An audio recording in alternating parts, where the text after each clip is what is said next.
চাকরি প্রার্থীদেরকে স্বাগতম জানাচ্ছি তোমাদের ইউটিউব চ্যানেল ডব্লিউবি জব রিপোর্টে। তো তোমরা দেখতেই পাচ্ছ থাম্বনেলে কি বলেছি এবং টাইটেলেও তোমরা দেখতে পাচ্ছ কি বলেছি। 32,000 শূন্য পদে নিয়োগ করা হচ্ছে এবং যে এই পোস্টগুলো রয়েছে সেই পোস্টগুলো কিন্তু সবার স্বপ্নের পোস্ট এবং সবাই অপেক্ষায় থাকে। শুধুমাত্র ওয়েস্ট বেঙ্গল নয়, অল ওভার ইন্ডিয়ার থেকে সমস্ত ক্যান্ডিডেটরা এই পোস্টগুলোর জন্য অপেক্ষায় থাকে।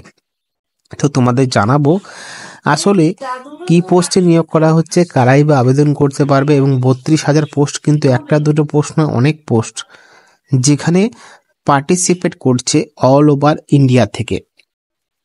কারাই আবেদন করতে পারবে, কিভাবে আবেদন করবে, সমস্ত কিছু আজকের এই ভিডিওতে জানাবো নোটিফিকেশন অনুযায়ী। ভিডিওটি স্কিপ না করে সমস্ত কিছু দেখতে থাকো।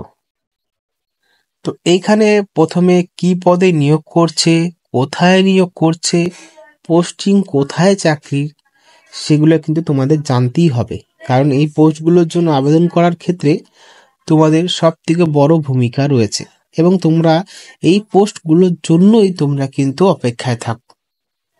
তো তোমাদের জানিয়ে দেব এই পোস্টগুলো নিয়ে আলোচনা করব। প্রথমে আমি বলিনি যে এই চাকরির জন্য আবেদন করার শেষ তারিখ হলো 22 ফেব্রুয়ারি 2025।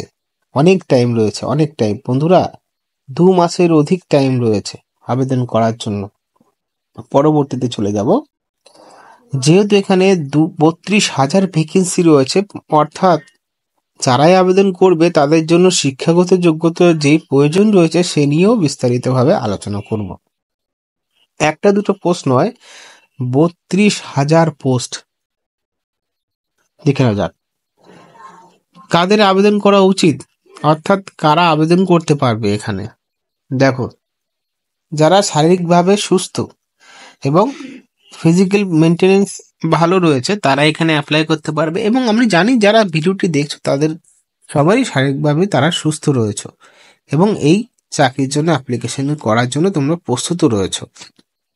তারপর যারা নির্ধারিত শিক্ষাগত যোগ্যতা পূরণ করেন, অর্থাৎ নির্ধারিত বলতে বোঝানো হয়েছে যে যারা নিম্নতম শিক্ষাগত যোগ্যতা রয়েছে তারা পূরণ করেছে এবং সেখানে এডুকেশন কোয়ালিফিকেশন অনুযায়ী তারা উত্তীর্ণ বা পাশ করেছেন, তারা এখানে আবেদন করতে পারবেন।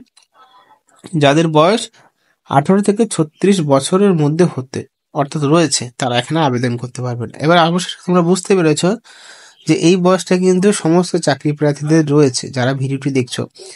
সাথে 36 বছর তো থাকবে, প্লাস 5 বছর SC ST দের ছাড় থাকবে, আর ওবিসিদের থাকবে হলো 3 বছর। তো বুঝতেই পেরেছ। তাহলে তোমরা একটা এখানে যদি তোমরা হিসাব করো তাহলে বুঝতে পারবে যে 36 + 5 41 বছরের মধ্যে অ্যাপ্লাই করতে পারবে এবং যারা ওবিসি ক্যান্ডিডেট রয়েছে তারা 36 আর 3 29 বছরে আবেদন করতে পারবে। তো SC 41, SC ST 41 এবং ওবিসিরা হলো এখানে 39।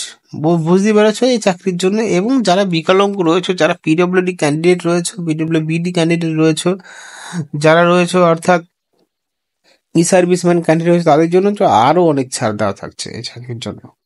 তো তোমাদের এখানে বলা হচ্ছে যে বয়সের সূত্রধারটা খুবই ভালো রয়েছে এবং যে পোস্টে নিয়োগ করছে সেটা কিন্তু সরকারি চাকরি এবং তোমরা কিন্তু ভিডিও শেষে আবেদন করবেই করবে। তারপরে আমরা আলোচনা করব যে 3,000 পোস্টগুলো রয়েছে, সেই পোস্টগুলো এইভাবেই কিন্তু রয়েছে। দেখতে পাচ্ছ প্রথম 5,058টি, মানে যতগুলো ক্যাটাগরি রয়েছে সমস্ত ক্যাটাগরিতে এইভাবে পোস্টগুলো রয়েছে। সব থেকে দেখতে পাচ্ছ 13,187টা পোস্ট রয়েছে একটা চাকরির জন্য একটা ক্যাটাগরিতে। এখানেও কিন্তু অ্যাপ্লাই করা যাবে যদি শিক্ষাগত যোগ্যতা তোমাদের থাকে। এবার টোটাল মিলিয়ে হয় হলো এখানে 32,000 শূন্য পদ। একটু মিলিয়ে নিও এবং তোমরা ক্যালকুলেশন করে নিও। এবার দেখতে পাচ্ছ স্যালারি তোমরা দেখতে পারবে যে যারা ক্যান্ডিডেট সিলেক্ট হবে, the candidate selected will receive salary per month 22,500 থেকে 25,380 টাকা। মানে একটা ভালো অ্যামাউন্ট পাওয়া যাবে 25,500 থেকে 22,500 থেকে 25,380 টাকা। একটা ভালো অ্যামাউন্ট। এটা কিন্তু একটা সরকারি চাকরি বেতন এবার তোমরা ক্যালকুলেশন করে নাও যে কোন চাকরিটা দেওয়া হচ্ছে। এবার আমরা চলে যাবো ডাইরেক্টলি কথায়। সেটা হলো এই চাকরিটা আসলে কি, ওয়েস্ট বেঙ্গল পুলিশের, না WBPCS, আর না ইন্ডিয়ান রেলওয়েতে। তো তোমাদের জন্য বলে রাখা ভালো যে এই চাকরি কিন্তু আসলে ইন্ডিয়ান রেলওয়ের চাকরি, অর্থাৎ ভারতীয় রেলওয়ে রিক্রুটমেন্টে নিয়োগ করা হচ্ছে গ্রুপ ডি পোস্টে। তো আশা করি তোমরা বুঝতে পেরেছো এবং খোলাসা হয়ে গেছে যে কোন পোস্টে নিয়োগ করা হচ্ছে। এবার ইন্ডিয়ান রেলওয়েতে গ্রুপ ডি পোস্টে কিন্তু অনেক দিন পর কিন্তু এই রিক্রুটমেন্টের নোটিফিকেশনটা বেরোলো এবং তাতে রিক্রুটমেন্টও করা হচ্ছে। এবার তোমরা দেখতে পাচ্ছ আমরা অফিসিয়াল নোটিফিকেশনে চলে এসেছি।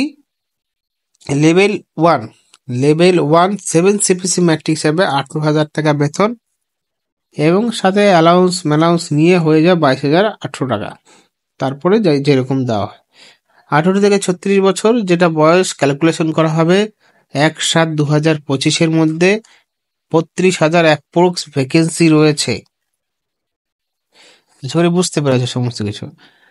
তারপরে যে আবেদন প্রক্রিয়াটি 23/1/25 থেকে 22/2/25 পর্যন্ত আবেদন প্রক্রিয়াটি চলছে। অলরেডি আবেদন প্রক্রিয়া শুরু হয়নি, অলরেডি এটা একটা আপডেট, যে আপডেটটি তোমরা জানতে পারছো।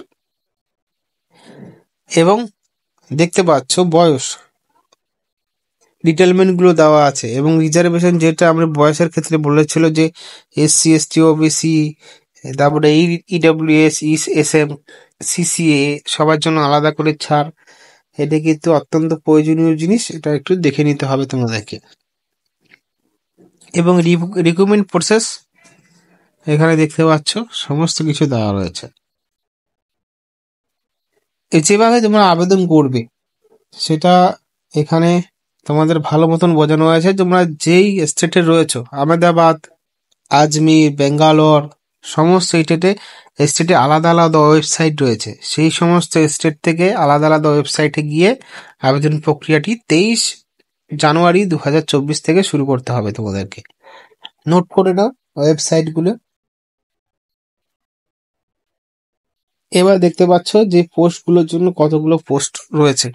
তো এটা কিন্তু অ্যাডভার্টাইজমেন্টে দেওয়া নেই, এটা আমরা পেয়েছি। পয়েন্টম্যান বি এর জন্য 5,058টি শূন্যপদ, অ্যাসিস্ট্যান্ট ট্রাক মেকানিকের জন্য 799টি শূন্যপদ, অ্যাসিস্ট্যান্ট ব্রিজের জন্য 301টি শূন্যপদ, ট্রাক মেইনটেনেন্স গ্রেড 5 এর জন্য 13,187টি শূন্যপদ এবং অ্যাসিস্ট্যান্ট PY এর জন্য 257টি, অ্যাসিস্ট্যান্ট CNW এর জন্য 2,587টি এবং অ্যাসিস্ট্যান্ট TRD এভাবে কিন্তু অনেকগুলো রয়েছে। লোগো শেড রয়েছে, অ্যাসিস্ট্যান্ট লোকগুলো। কিছু কিছু ক্ষেত্রে এখানে আমি শিক্ষাগত যোগ্যতা নিয়ে আলোচনা করব। এখানে দেখতে পাচ্ছ, দেখো কিছু কিছু চাকরির জন্য কিন্তু ITI করতে হবে। শুধুমাত্র পয়েন্টম্যান অ্যাসিস্ট্যান্ট ট্র্যাকম্যানের জন্য ITI কোনো প্রয়োজন নেই।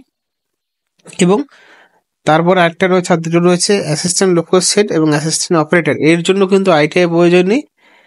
এবং সমস্ত যতগুলো রয়েছে সমস্ত কিছুর জন্য কিন্তু ITI প্রয়োজন রয়েছে। অর্থাৎ যারাই বা আবেদন করো তাদের ক্ষেত্রে এখানে ITI এর প্রয়োজনই নেই কিছু কিছু পোস্টের জন্য। তোমরা সেগুলো মাথায় রেখে আবেদনটি করতে পারো। তো আশা করি বুঝতে পেরেছো। এখানে আরো কিছু জানাবো, যেটা হলো যে পরীক্ষাটা হবে সেটা হলো কম্পিউটার বেসড টেস্ট হবে এবং ফিজিক্যাল এফিসিয়েন্সি টেস্ট হবে RRB গ্রুপ ডি রিক্রুটমেন্টের জন্য। এবং অ্যাপ্লিকেশন ফিসও দিতে হবে সবাইকে। যারা SC ST OBC বাদে রয়েছে তাদের জন্য কিন্তু 500 টাকা লাগবে অ্যাপ্লিকেশন ফিস, এবং যারা SC ST মহিলা ক্যান্ডিডেট রয়েছে তাদের জন্য 250 টাকা লাগবে অ্যাপ্লিকেশন ফিস।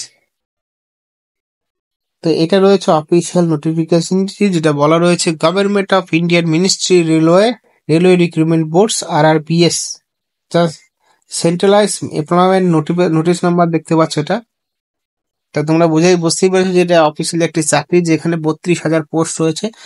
তোমরা কিন্তু তৈরি থাকো গ্রুপ ডি পোস্টের জন্য। এটা কিন্তু সবার স্বপ্নের চাকরি এবং সবাই কিন্তু এই চাকরির গুলোর জন্য অপেক্ষায় বসে থাকে গ্রুপ ডি পোস্টের জন্য। তো তোমাদের জানিয়ে দেওয়া হলো। যদি ভিডিওটা ভালো লাগে নিশ্চয়ই চ্যানেলটিকে সাবস্ক্রাইব করবে এবং পাশে থাকা বেল আইকনে প্রেস করে দেবে।